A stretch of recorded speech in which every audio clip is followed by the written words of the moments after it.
everyone, this is my sixth lecture related to offer and acceptance। तो हम Indian contract act 1872 की series कर रहे हैं। सीरीज में नेक्स्ट हमारा टॉपिक है ऑफर और एक्सेप्टेंस का। ऑफर के बारे में हम डिटेल यहाँ पे जानेंगे। ऑफर क्या होता है? किसी व्यक्ति को विलिंगनेस टू डू या नॉट टू डू या अब्सटेन टू डूइंग एनीथिंग, किसी चीज को करने के लिए बोलना, रोकने के लिए कहना या फिर कंट्रोल करने के लिए बोलना। ये तो इस तरह का जो ऑफर है एक व्यक्ति दूसरे के लिए रखता है, उसको हम ऑफर कहते हैं।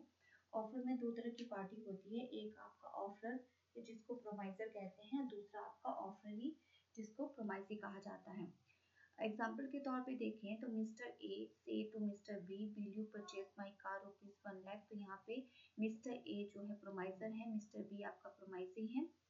ऑफर और प्रोमाइजर एक ही वर्ड है, ऑफरी और प्रोमाइसी एक ही लिया जाता है, मतलब इसको सेम सेंस में ही जो है वो हम कंसीडर करते हैं। नेक्स्ट आपके पास है essential element of an offer. Offer के एसेंशियल एलिमेंट कौन कौन से होते हैं? There must be 2 party, offer में 2 पार्टी का होना जरूरी है। Offer must be communicate, party के बीच ऑफर जो है कम्युनिकेट होना चाहिए। Offer must be show to willingness, offer जो है विलिंगनेस को शो करने वाला होना चाहिए, पार्टिकुलर प्लान बताने की जरूरत नहीं होती है। ऑफर किसी व्यक्ति की असेंट को लेने के लिए होता है, स्वीकृति या फिर हाँ में कोई व्यक्ति एक्सेप्ट करेगा या तो उसके बारे में वो मना करेगा। Offer must be made to obtaining the assent and किसी प्रकार के जॉब को हम ऑफर में कंसीडर नहीं करते हैं और ऑफर पॉजिटिव एक्ट वाले होने चाहिए। ऐसे ऑफर आपके में भी किसी चीज को रोकने के लिए आप कहना या किसी चीज को करने के लिए कहना, दोनों ही वैलिड ऑफर होते हैं। ऑफर की बात करें तो किसी प्रकार के एक्सप्रेशन को जो है वो ऑफर कंसीडर नहीं करते हैं। नेक्स्ट आपकी क्लासिफिकेशन ऑफर है, डिफरेंट तरह के ऑफर्स होते हैं, वो कौन कौन से हैं वो 1 बाय 1 हम यहाँ पे डिस्कस करेंगे। क्लासिफिकेशन ऑफर में फर्स्ट वन आता है एक्सप्रेस ऑफर। एक्सप्रेस ऑफर क्या होता है कि जब भी हम कम्युनिकेट करेंगे ऑफर को, उसको 2 प्रकार से कम्युनिकेट कर सकते हैं, या तो वर्ड ऑफ माउथ, या तो बोलकर या तो लिखकर। ए ने बी को लेटर लिखा कि वो 2,50,000 में अपना घर देना चाहता है, तो यहाँ पे लिख के कम्युनिकेट किया जा रहा है, उसको हम एक्सप्रेस ऑफर बोलेंगे। अगर हम ऑरली बोलेंगे तो उसको भी हम एक्सप्रेस ही ऑफर नाम देंगे। इम्प्लाइड ऑफर क्या है? इम्प्लाइड ऑफर वो होता है जो बाई कस्टम, बिहेवियर, रिचुअल या रिट्स के ऊपर डिपेंड करता है, यानी कि ऐसे ऑफर जो किसी पार्टिकुलर सर्कमस्टांसेस, केसेस के ऊपर डिपेंड करते हैं।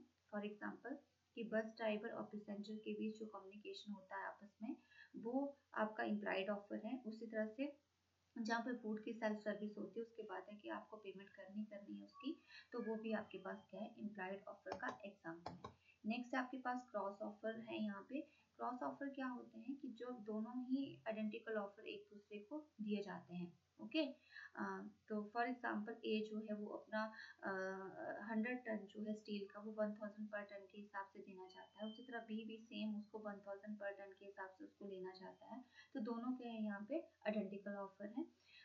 तो उसी तरह से एक केस है, this is a teen versus the Hoffman company case. If A make a proposal to B sell some goods at specified price and B, without knowing the proposal of A, make a proposal to purchase the same goods at the price specified in the proposal of A, it is not an acceptance as B was not aware of the proposal made by A. It is only cross proposal, cross offer, and when two persons make offer to each other, it can not be treated as the mutual, यानी कि ऐसा नहीं है कि दोनों व्यक्ति जो ignorance, एक दूसरे को पता नहीं है कि वो कितने प्राइस पे ऑफर कर रहा है, लेकिन दोनों ही सेम आइडेंटिकल है, तो उसको क्रॉस ऑफर कहेंगे हम, कि ए ने भी सेम ऑफर दिया है, बी ने भी सेम ऑफर दिया है, ऑफर में किसी तरह का कोई चेंज नहीं है, दोनों ने एक्सेप्ट किया है, उसको हम क्रॉस ऑफर कहेंगे, कि दोनों ही आइडेंटिकल ऑफर है, उसको क्रॉस ऑफर कहेंगे।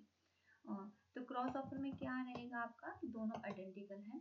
कॉन्ट्रा ऑफर थोड़ा सा चेंज है। कॉन्ट्रा ऑफर में क्या होता है कि जो ओरिजिनल ऑफर है वो लैप्स हो जाता है, कुछ नया ऑफर जो हम दोबारा करते हैं। कॉन्ट्रा ऑफर में कुछ बातें ध्यान रखनी होती है, इसके लीगल इफेक्ट क्या होते हैं। जैसे ही कॉन्ट्रा ऑफर होता है तो जो ओरिजिनल ऑफर है वो लैप्स हो जाता है, रिजेक्ट हो जाता है। ओके, और जो ओरिजिनल ऑफर है वो लैप्स हो जाएगा, रिजेक्ट हो जाएगा, साथ में एक न्यू ऑफर बनेगा, जो न्यू ऑफर हम दोबारा से हम क्रिएट करते हैं, वो ही एक ओरिजिनल ऑफर माना जाएगा। यहाँ पे द हाइडेवर्सी रेंज कंपनी 1840 का केस है, जिसमें कि सामने वाला 1000 का ऑफर करता है और सामने वाली कंपनी 950 में उसको एक्सेप्ट करना चाहता है, तो यहाँ पे क्या है कि दोनों के ऑफर क्या है, अलग है। एक 1000 का ऑफर कर रहा है, काउंटर ऑफर 950 का हो रहा है, तो 1000 वाला ऑफर ऑटोमेटिकली लैप्स हो जाएगा, वो 950 का ऑफर जो है वो बाद में सही रहेगा। तो आपके पास जो है this is to the part of the counter offer. Next आपके पास क्या है, स्टैंडिंग ऑफर क्या रहता है।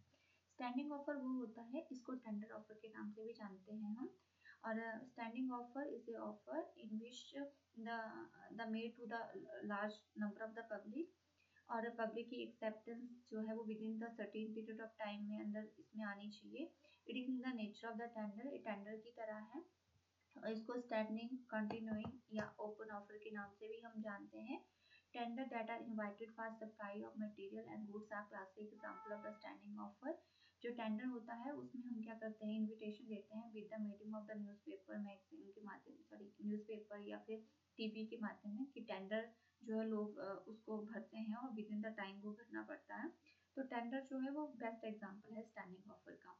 एग्जाम्पल के तौर पे समझें कि डेली एक इंस्टीट्यूट को न्यूज़पेपर देना है, तो डेली डेली तो हम ऑफर नहीं कर सकते हैं ना, तो पार्टिकुलर इंस्टीट्यूट जो भी न्यूज़पेपर है उसको एक टेंडर दिया गया है कि आपने जो है वो साल का यहाँ पे क्या करना है, न्यूज़पेपर देना है, वो दोबारा रिपीट नहीं होगा ना ऑफर। तो ये एक तरह का वो टेंडर है, एक तरह का कंटिन्यूइंग ऑफर है, एक तरह ओपन ऑफर है, एक तरह स्टैंडिंग ऑफर है कि ये ऑफर परमानेंटली है कि डेली जो है वो न्यूज़पेपर देना है। और एक आपके नेक्स्ट आपके पास रहता है जनरल ऑफर। जनरल ऑफर क्या होता है, वो आम जनता पब्लिक के लिए ऑफर होता है, कोई भी उस व्यक्ति को एक्सेप्ट कर सकता है, कोई भी व्यक्ति उस ऑफर को एक्सेप्ट कर सकता है। ऑफर जो है, जो भी टर्म और कंडीशन उसमें फुलफिल होती है, वो कोई भी उसको एक्सेप्ट कर देता है। और इसमें कम्युनिकेशन में एक्सेप्टेंस को देना जरूरी नहीं है, कि एक्सेप्टेंस के कम्युनिकेट होना जरूरी नहीं होता है जनरल ऑफर में। जबकि स्पेसिफिक ऑफर में क्या होता है, एक्सेप्टेंस देना क्या है, जरूरी है। जनरल ऑफर का एक बहुत फेमस केस है, this is to be Carlill versus the smokeball company. ये केस क्या है कि कंपनी ने एडवर्टीजमेंट की कि उस व्यक्ति को 100 रुपीज का रिवॉर्ड दिया जाएगा जो हमारी कंपनी की मेडिसिन को परचेज करके यूज करेगा, स्मोक बॉल मेडिसिन की परचेज करके यूज करेगा।